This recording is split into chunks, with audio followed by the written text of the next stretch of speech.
All In is a win. Bash in Berlin and more. I didn't really mean to rhyme with that, but I was typing it out and I was like, hey, that's a title that rhymes. We're going to rock with it. Welcome to the 15th episode of the Wrestling is Bullshit Report. We just got out of AEW All In 2024 at Wembley Stadium. So now we can go ahead and digest everything that happened this week and then again look towards next week. So you guys know the rules, man. We start with the results. A day before AEW All In, we had Mina Shirakawa win the RevPro Undisputed British Women's Championship by defeating Dani Luna at RevPro's 12th anniversary show. A lot of big wrestling in the UK. It was, of course, All In on Sunday, and then we had this RevPro show on Saturday. We actually saw the Undisputed British Tag Team titles change hands, as well as the Cruiserweight title at RevPro. So we had 3 title changes, but I think the biggest one by far was definitely Mina Shirakawa getting that women's championship over at RevPro. Now let's go into AEW All In, man. We actually had 4 championships change hands. 5 if you're counting the FTW championship, which was regained by Hook. In my opinion, the 2 big championships change hands were Bryan Danielson winning the AEW World Championship and then Mariah May winning the AEW Women's World Championship. But we also had Will Ospreay regain the International Championship. And then, surprisingly, we saw Pac and the Blackpool Combat Club claim the AEW World Trios Championships. Nonetheless, man, I think this is a new chapter for AEW, especially with Bryan Danielson as world champion. And then Mariah May with that Women's World Championship definitely has something to prove. And I think she's up for the test. Timeless Tony Storm has put a lot of good work into making that AEW Women's World Championship a must-watch title belt to follow. And Mariah May has some big shoes to fill, and I think she's ready for it, and it's going to make her a better women's wrestler. All for it. That's all for results, guys. We saw RevPro 12th anniversary, and then AEW All In. Pretty light week in terms of results. Actually, it was pretty heavy. It was pretty much all based on one show. Nonetheless, results are over. Let's get into the news. Stick with Mariah May here. This is a bit of interesting news that I don't want to speculate on too much, but I do want to report it. So Mariah May was asked by AEW officials to stop kissing and showing affection for Mina Shirakawa on AEW television. And I got to tip my hat off to Mariah May for her reaction and her publicizing this situation. Mariah May states that she did these things naturally because she loves Mina Shirakawa, who was her tag team partner in Stardom. She didn't like the fact that AEW officials wanted to tell her who she can and cannot show affection to on television. So she basically blew it off. And I don't necessarily think we are done seeing Mina Shirakawa and Mariah May on AEW television, but I do think that it's been revealed by Mariah May herself that certain people in AEW don't want to see that. Me personally, I don't mind seeing that, 2 women kissing on national television. Not a big deal to me. I don't hate it and I don't love it. It just is what it is.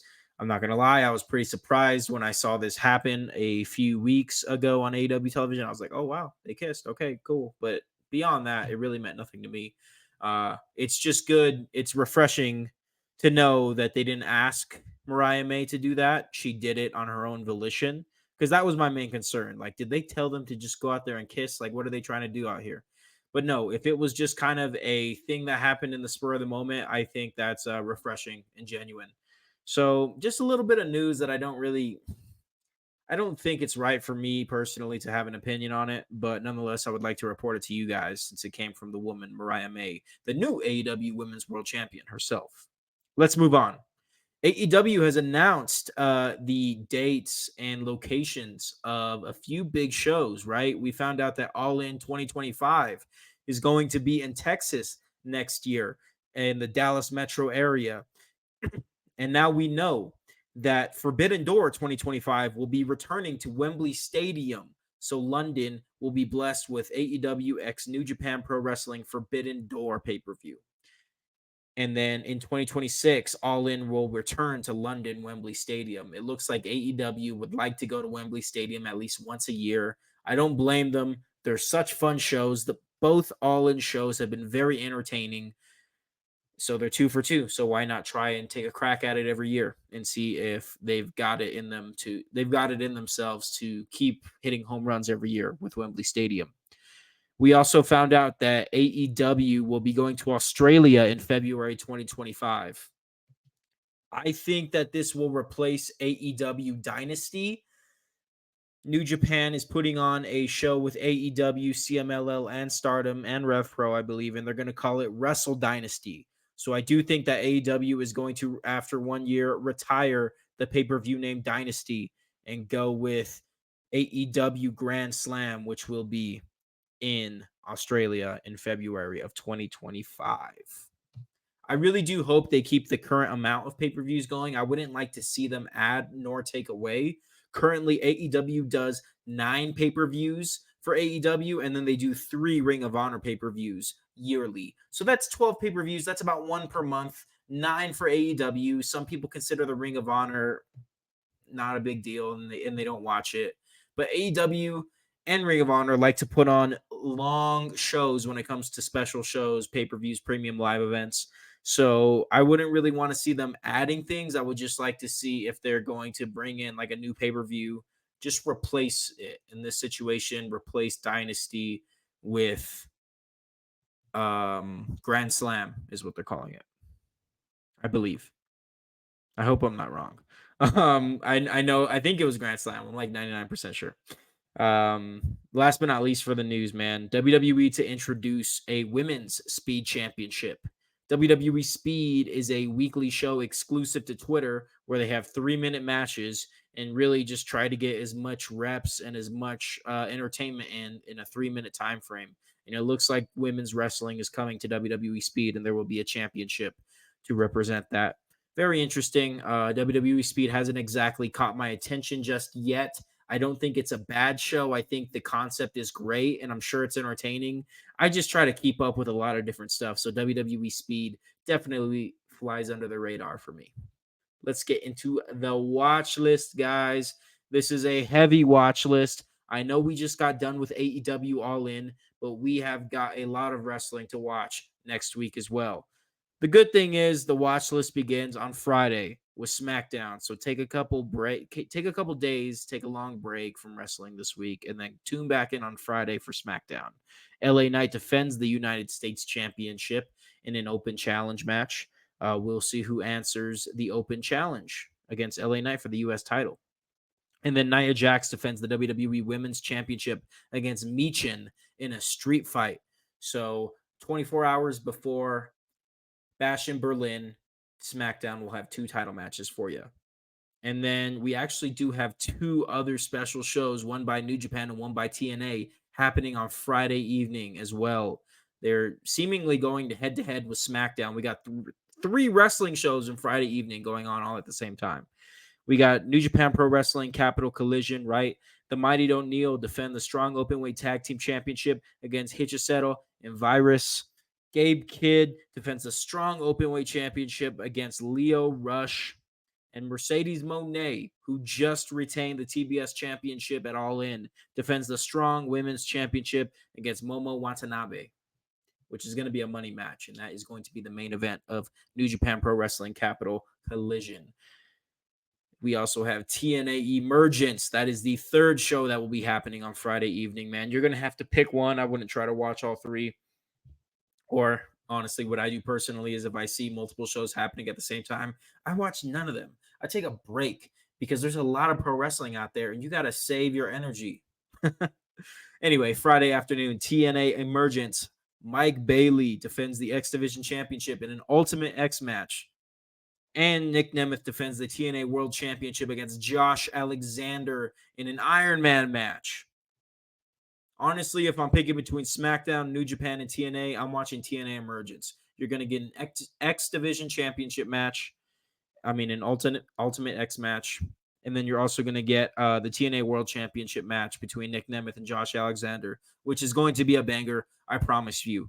But you do have the pick of the litter here, man. You got SmackDown, Capital Collision, New Japan, and TNA Emergence. 3 big shows happening. But save some room for wrestling on Saturday morning because WWE Bash in Berlin will be taking place out of Berlin, Germany. We will see the Unholy Union defend the WWE Women's Tag Team Championship against former champions Bianca Belair and Jade Cargill. CM Punk will face Drew McIntyre in a strap match. It's going to be a hell of a match. Cody Rhodes will defend the undisputed WWE Championship against Kevin Owens, and Gunther will have his first World Heavyweight Championship defense against Randy Orton, hopefully in the main event. I do think the World Heavyweight Championship should main event this show since Gunther will be having his first defense, especially against big Randy Orton. So yeah, man, WWE Bash in Berlin is, of course, a must-watch premium live event. Damn near everything WWE does these days is a must-watch show. So let's get it, man. We got one more show on the watch list. We ain't done here, guys. We got NXT No Mercy on Sunday, taking place in Denver, Colorado, which is pretty close to where I live. So maybe I'll go, but maybe not. Kaylani Jordan defends the Women's North American Championship against Wendy Chu. Chase U defends the NXT Tag Team Championship against Axiom and Nathan Frazier. Oba Femi defends the North American Championship against Tony D'Angelo, the Don. Roxanne Perez defends the NXT Women's Championship against Jada Parker. Last but not least, and this is the reason I want to go to this premium live event, Ethan Page defends the NXT Championship against Joe Hendry. Say his name and he appears. Okay. I do believe in Joe Hendry, and I think Joe Hendry as NXT champion is best for business. So if I don't end up going to that show, NXT No Mercy, I will definitely watch it at home. But nonetheless, guys, we got a ton of shows to watch this week. So, hey, man, tune in to what sounds interesting to you on this watch list. Stick around because this world of professional wrestling is one hell of a ride, and it's getting better and better as time goes on. AEW All In just proved that. I'm sure WWE Bash in Berlin is going to be an absolute barn burner. The potential of Joe Hendry winning the NXT Championship. And then, of course, try to keep up with New Japan and TNA on Friday night. All right, guys. This has been the Wrestling is Bullshit Report. We're going to let you go, ending at 12 minutes and 30 seconds. Pretty awesome.